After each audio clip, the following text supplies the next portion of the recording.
जरूरी है, लेकिन ये हादसा हुआ है तमिलनाडु में, यानी कि तमिल स्पीकिंग स्टेट में, जिसकी वजह से अभी तक पूरे इंडिया में ये बात नहीं पहुंची है, जबकि इस बात को पूरे इंडिया में पहुंचना चाहिए। जी हाँ दोस्तों, मैं बात कर रहा हूं तमिलनाडु के एक गांव टुट्टीकोरम में हुए एक बड़े हादसे के बारे में, जहां पे बाप बेटे को बुरी तरीके से तड़पा तड़पा के मार दिया गया। बाप का नाम था जयराज, वही बेटे का नाम था फेनिक्स। अब आपको बता दूं दोस्तों कि इन दोनों बाप बेटों को पुलिस ने गिरफ्तार किया था। उसके बाद में इन दोनों बाप बेटों को इतना ज्यादा टॉर्चर किया था, जिनके टॉर्चर की बात सुन के ही आपके रोंगटे खड़े हो जाएंगे। सबसे पहले तो इन दोनों बाप बेटों को जेल में ले गए। उसके बाद में दोनों के घुटनों पे इतने लठ मारे कि लठ मार मार के दोनों बाप बेटे के घुटने तोड़ दिए। उसके बाद पुलिस ने इनके पीठ पे भी लठ मारे, और पीठ पे इतने लठ मारे थे कि जो पीठ के ऊपर स्किन होती है ना हमारी, वो स्किन पूरी तरह से फट गई। आप इमेजिन कर सकते हो कि स्किन फट गई, इतने लठ से मारे। उसके बाद भी दोनों बाप बेटे के जो सीने के बाल थे ना, सीने के बाल उखाड़े। आप सोच रहे हो कि सीने के बाल उखाड़ते जब कितना बुरा दर्द होता है।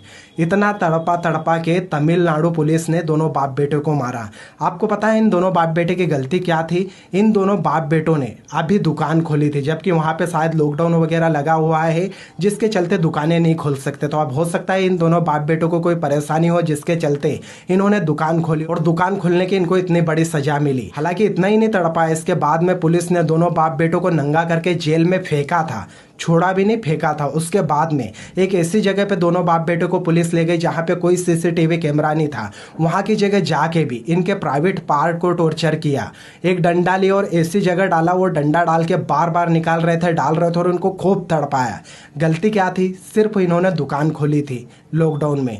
अच्छे से भी समझा सकते थे, लेकिन इतना बुरा टॉर्चर तो किसी आतंकवादी के साथ भी नहीं होता। लेकिन इन दो बाप बेटों के साथ इतना ज्यादा टॉर्चर किया, और दोनों बाप बेटों को इतना मारा था कि इनके जो कपड़े उन्होंने पहने थे ना, वो कपड़े पूरे खून में सन गए थे। तो यहाँ पे पुलिस ने क्या किया, जो खून में सने हुए दोनों बाप बेटे के कपड़े थे, वो कपड़े निकाले और इनकी फैमिली को वापस किए, और कहा कि अब नए कपड़े भेजो। जब नए कपड़े भेजे तो फिर इतना ही मारा, तो नए कपड़े भी वापस खून में सन गए। ऐसे 3 बार हुआ जब इनके कपड़े पूरी तरह से खून में लहूलुहान हो चुके थे।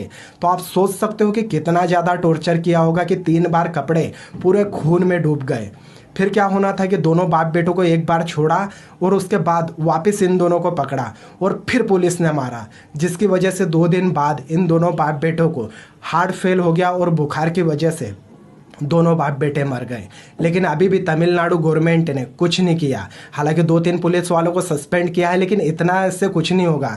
यहाँ 2 बाप बेटों की जान गई, उनके पूरे परिवार का सुकून छीन लिया पुलिस वालों ने, और अभी तक तमिलनाडु गवर्नमेंट ने कुछ नहीं किया। इसलिए आप सबसे मैं रिक्वेस्ट करता हूं कि इस बात को अपनी अपनी भाषा में फेसबुक पे पोस्ट करके बताओ, ट्विटर पे ट्वीट करके बताओ, या फिर आपके पास यूट्यूब चैनल है तो आप वहां पे यूट्यूब पे वीडियो बना के इस बात को ज़्यादा से ज़्यादा लोगों तक पहुँचाए। आपको फिर से बता दूँ दोस्तों, ये वीडियो सिर्फ मैंने इसीलिए बनाया है ताकि उन 2 बाप बेटों के साथ में जो गलत हुआ है वो आप सबको पता चल सके। इस वीडियो को मैं मोनेटाइज नहीं करूँगा, मुझे पैसे नहीं कमाना, सिर्फ ये बात आप लोगों तक पहुंचानी थी। तो आपसे फिर से हाथ जोड़ के रिक्वेस्ट है कि इस बात को सभी लोगों तक पहुंचाए, और सरकार से मांग करें कि दोनों बाप बेटों को इंसाफ मिले, क्योंकि आज ये तमिलनाडु में हुआ है, कल जाते शायद पूरे इंडिया की पुलिस भी ऐसा ही कर सके।